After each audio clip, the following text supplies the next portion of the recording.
Salut tout le monde, c'est Aurel, c'est un plaisir de vous retrouver aujourd'hui dans une nouvelle vidéo où on va évoquer la chance au poker. Qu'est-ce que la chance au poker? Que pensent certaines personnes du poker? Et on va en parler principalement aujourd'hui ensemble.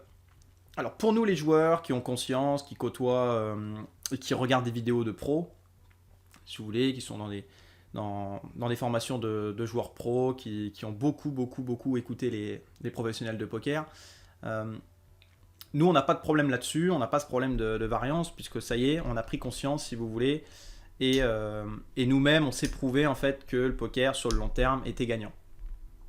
En adoptant évidemment un jeu profitable, un jeu qui était quand même correct, et pas en faisant n'importe quoi, puisque sur le long terme, vous n'allez pas être gagnant si vous ne prenez pas les bonnes décisions ou si vous faites n'importe quoi sur les tables.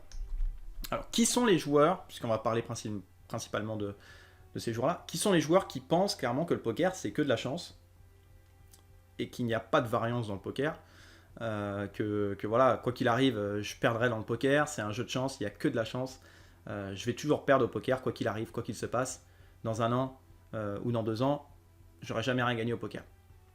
Alors ce qu'il faut savoir, c'est que oui, tu gagneras rien au poker, car ce genre de joueurs sont les joueurs qui jouent généralement une table en simultané, qui décident de jouer au poker, pas forcément régulièrement, qui jouent une table simultanée, peut-être 2 tables évidemment. C'est ce que je faisais au début, donc je parle en connaissance de cause évidemment. Ce sont les joueurs qui jouent une table en simultané et qui lancent peut-être 2-3 tournois à la soirée. Donc forcément, à l'heure actuelle, moi-même qui lance 14, 15, 16 tournois par session, je me dis bah oui, forcément, j'étais dans le même cas avant. Moi-même, j'ai commencé, si vous voulez, à jouer une table, à jouer un tournoi ou 2 tournois dans la soirée. Et moi-même, je me suis fait péter des mains phénoménales, paire d'as contre 6 et 5, contre 7 et 8. Et tout de suite, tu te dis, ouais, bah en fait, tu seras jamais gagnant. C'est que de la chance. Tu vas peut-être gagner un tournoi en 50 ans, mais tu seras jamais gagnant. Eh bien, figurez-vous que non, le poker n'est pas un jeu seulement de chance, c'est un jeu de variance, c'est vrai, c'est un jeu dans lequel la chance compte, mais c'est un jeu dans lequel on peut être rentable sur le long terme. Et pourquoi? En jouant un gros volume et un plus gros volume de tournois que ces joueurs-là. Je vais prendre un exemple. Le joueur qui va jouer, on va dire, 3 fois par semaine et qui va lancer un tournoi, une table en simultané, donc qui va en lancer qu'une seule, et qui va jouer 3 tournois à la soirée. S'il joue 3 fois, ça fera 9 tournois, on est bien d'accord. S'il en lance 3 par jour. Donc on va dire que le mec, voilà, il aura joué 9 tournois à la semaine. Donc c'est déjà bien, le mec il a joué 3 fois à la semaine, il a lancé 3 tournois par jour, c'est déjà bien. 9 tournois.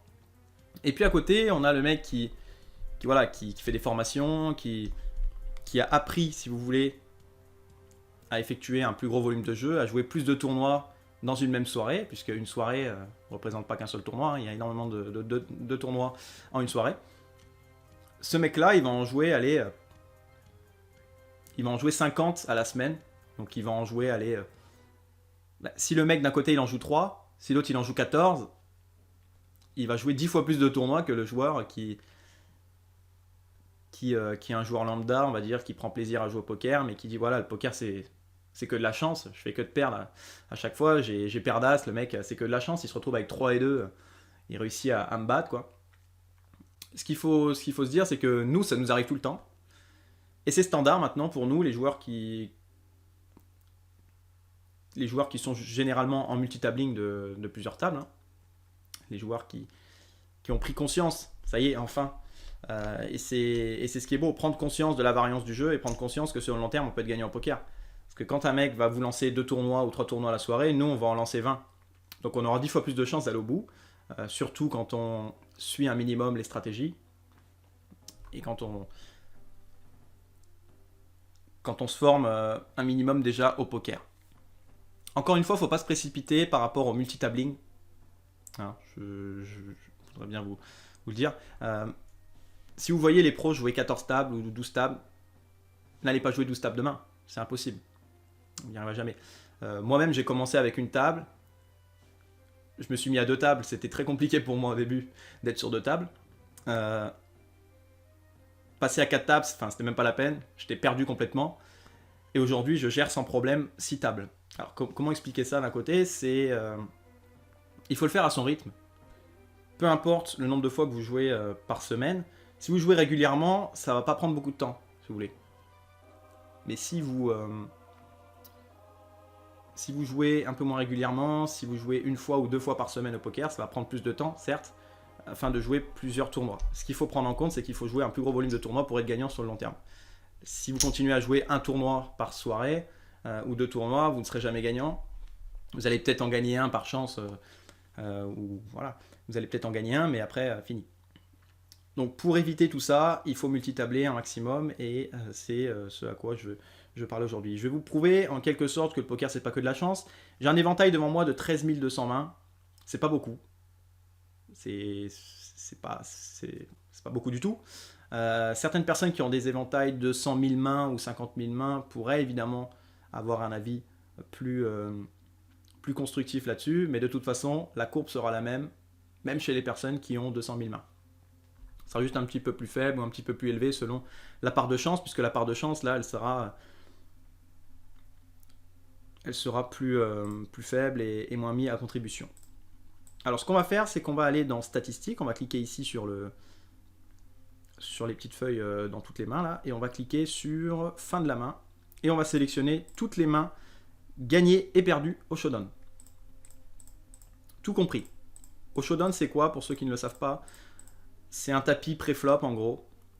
On sélectionne évidemment que le pré-flop, pas le flop, pas la turn, pas la river. Le showdown, c'est l'abattage des mains, sans qu'il y ait aucune main qui soit tombée sur le board. Donc, admettons, il y a un joueur qui vous relance, vous faites tapis avec paire d'as, paire de roi, n'importe quoi, et le mec vous paye. Donc, c'est ça le showdown, c'est toutes les mains où il n'y a aucune carte qui a été dévoilée, mais où vous faites tapis pré-flop. Simplement. Donc, on peut voir que la courbe, elle est en évolution et en positive. Pourquoi elle est en positive? C'est simple. Car on suit les tableaux. On a des ranges de call, des ranges de fold, des ranges de avec tel big blind, faut faire tapis. Dans tel tournoi, par rapport à si on se rapproche des places payées ou pas. La courbe est en positif parce qu'on prend, si vous voulez, les bonnes décisions. La courbe jaune, c'est la courbe EV. La courbe profitable, on va dire. Et la courbe violette, c'est la courbe qui va nous dire, voilà, c'est nous en fait, par rapport à la courbe de V.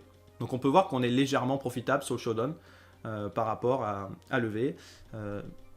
Ça se voit à la fin, en fait, si vous voulez. Ce qu'il y a au milieu, ça veut rien dire. On peut voir qu'ici, on a été vraiment profitable. Ça veut dire qu'on a vraiment run, on a vraiment bien gagné avec des décisions profitables.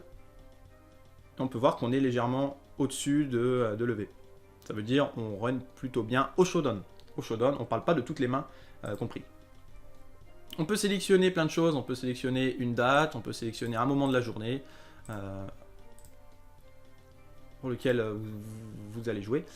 Je vais surtout sélectionner paire d'as pour vous montrer qu'au showdown, bon là il n'y en a pas beaucoup. Hein. Il doit y en manquer de toute façon. 82% du temps on gagne avec paire d'as, on n'a que 23 mains, donc c'est rien. Quand on en aura 10 000, la courbe sera forcément positive aussi. Peut-être un petit peu moins de pourcentage, puisqu'on va quand même perdre avec paire d'as, mais on sera toujours en positif quoi qu'il arrive et on sera toujours gagnant. Je vais sélectionner maintenant les gros Broadway. Les Broadway, As-Valet, Roi-Dame, ok, jusqu'à paire de 10. Je vais sélectionner As-Dame, As-Valet off, Roi-Dame off, voilà. Et on peut voir qu'on a 315 mains et on est aussi profitable au showdown. Donc ça veut dire qu'avec ces mains-là, en gros, on prend des bonnes décisions pour faire tapis. Et quand on prend des bonnes décisions pour faire tapis avec ce genre de main, on est gagnant. Là, on est gagnant 61% du temps. Je crois pas que c'est ça. Ouais. Bref, 61%, on est gagnant. Le joueur qui aura 100 000 mains, il aura peut-être 40% ou 20%. S'il run très bas, s'il a vraiment pas de chance, il aura peut-être 20%, mais quoi qu'il arrive, il sera gagnant. Quoi qu'il arrive, il ne sera pas en négatif sur le long terme. Si vous jouez un tournoi par soirée, la courbe, il y a énormément de chances que votre courbe elle soit en négatif, si vous voulez. Mais le mec qui va jouer 15 tournois à la soirée, elle peut être en négative, bien sûr. Mais le mec qui va en jouer 15 pendant un an, en étant formé au poker, et en adoptant les bonnes stratégies, que ce soit un robot ou n'importe qui, ce que vous voulez, Il sera positif, c'est une certitude, et c'est prouvé. C'est prouvé. Quoi qu'il arrive, c'est prouvé, et il sera positif. Il sera positif, forcément. Faites-le devant vous, encore une fois, j'en ai parlé lors d'une précédente vidéo, faites-le devant vous. Surtout, restez à votre rythme par rapport au volume, puisque là, évidemment, la chance, ça correspond beaucoup au volume de jeu, au nombre de tournois que vous allez jouer. Encore une fois, hier, j'ai lancé 15-16 tournois. Sur 4-5 tournois, j'ai perdu avec paire d'As, je me suis fait bouffer des 70% à 30%, As-Roi contre As-7, le mec il met le 7. Ça arrive souvent, ça arrive régulièrement, mais ce qu'il faut savoir, c'est que il y a des jours où ça va arriver moins, et ces jours-là, c'est les jours où vous allez au bout dans un tournoi, et c'est les jours où vous allez peut-être gagner un tournoi, vous allez faire plus de places payées, et où vous allez totalement rattraper votre bankroll, vous allez peut-être la surévaluer, et bien gagner, quoi. Donc voilà, c'est à peu près tout ce que je voulais vous dire par rapport à ça. Il y a différentes options, hein, il y a différentes choses à faire, donc voilà par rapport à la chance. Multitablez à votre rythme, hein, n'allez pas passer de 2 tables à 8 tables, vous allez complètement être perdu. Encore une fois, le jeu au poker, c'est pas que le showdown, c'est pas que pré-flop, il y a aussi la lecture de vos adversaires après, à la turn, à la river, au flop. Il y a différentes choses qui entrent en compte, mais là principalement, pour ce qui est de la chance au poker, on peut voir que sur le long terme, on sera forcément gagnant avec un plus gros volume de jeu. C'est sûr que le mec qui joue un tournoi par soirée et celui qui en joue 15 à côté, celui qui en joue 15, il aura 10 fois plus de chances d'aller au bout que le mec qui en joue un seul, puisque le mec qui en joue un seul, il va se faire défoncer avec une très bonne main, ça arrive souvent. Ou alors il peut le gagner, hein, il peut le gagner. Ça m'est déjà arrivé de jouer un seul tournoi et d'aller loin dans un seul tournoi. Mais en règle générale, quand vous en jouez 18 ou 20, pas forcément en simultané, mais dans une session, programmez votre session. Si vous commencez à 21h, vous dites je relance plus de tournoi après minuit. Et voilà. Après minuit, je relance plus de tournoi. Et vous finissez. Soit vous allez finir à 1h, voilà, vous allez au final perdre vos tournois.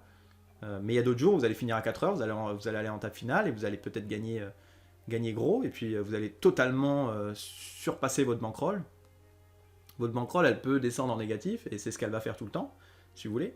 Mais le jour où vous allez performer dans un tournoi, le jour où vous allez faire peut-être 4-5 places payées à la soirée, hop, votre bankroll, elle va reprendre un bon coup de boost, et sur le long terme, votre bankroll, elle sera positive si vous assignez évidemment tout ça.